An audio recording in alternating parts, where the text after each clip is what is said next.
ہمارے پروفٹ محمد صلی اللہ علیہ وسلم جب مدینے کو گئے تو انہوں نے اس وطن کے لیے دعا کی، کہا کہ اللہ مدینے کی محبت ہمارے دلوں میں اور اضافہ کر دے، مکے سے زیادہ کر دے۔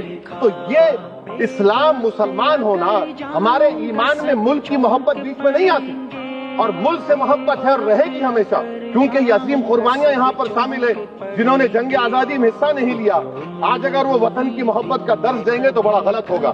مجھے وطن سے بے انتہا محبت ہے میڈم، اور انشاءاللہ ہمیشہ رہے گی، مگر باوجود اس کے میری مسجد، میری عبادت گاہ، میرے کپڑے، میرے کاروبار پر حملے ہوتے، مگر میں پھر بھی کہتا ہوں کہ وطن میرا، ہر وطن کو ہم چھوڑ کر نہیں جائیں گے۔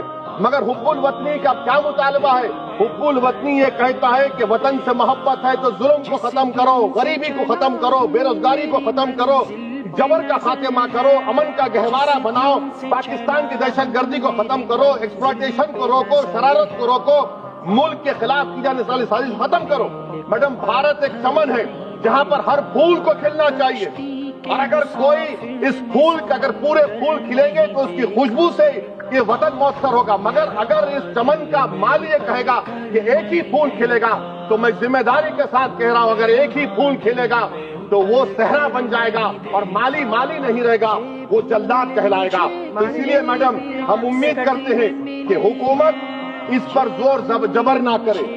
میرا رائٹ ہے، یقیناً میں جانتا ہوں کہ آزادی کے لڑائی میں وندے ماترم کا نعرہ تھا، مگر اگر آپ اس کو جبر کریں تو یہ سمویدھان کے خلاف ہے۔ وفاداری کا سرٹیفکیٹ ہم سے مت لیجئے میڈم، ختم کر رہا ہوں، وفاداری کا سرٹیفکیٹ ہم سے مت لیجئے۔ آپ کے بزرگوں کے کوئی ایک کتاب میں لکھ کے کیا لکھا ہے بتا دیجئے، کہاں پر کیا لکھا ہوا ہے۔ تو میڈم میں اس شعر پر اپنی بات کو ختم کر رہا ہوں میڈم، میں اس شعر پر اپنی بات کو ختم کر رہا ہوں میڈم، میں اپنی بات کو ختم کر دیتا ہوں میڈم، کیونکہ آپ بہت جلدی میں ہیں۔ کہ بھارت زندہ باد، ہندو مسلمان زندہ باد، دلت زندہ باد، عیسائی زندہ باد، آدیواسی زندہ باد، جو کسی خدا کو نہیں مانتے وہ بھی زندہ باد، اور میڈم سب پچھڑا سب آ گئے اس میں۔ تو ہم امید کرتے کہ اس روح کو آپ سمجھیں گے اگر آپ صرف اپنی آئیڈیالوجی کو لے کے چلیں گے۔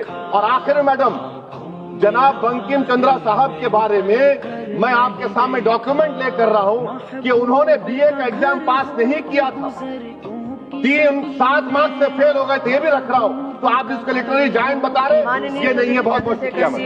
دھنیواد۔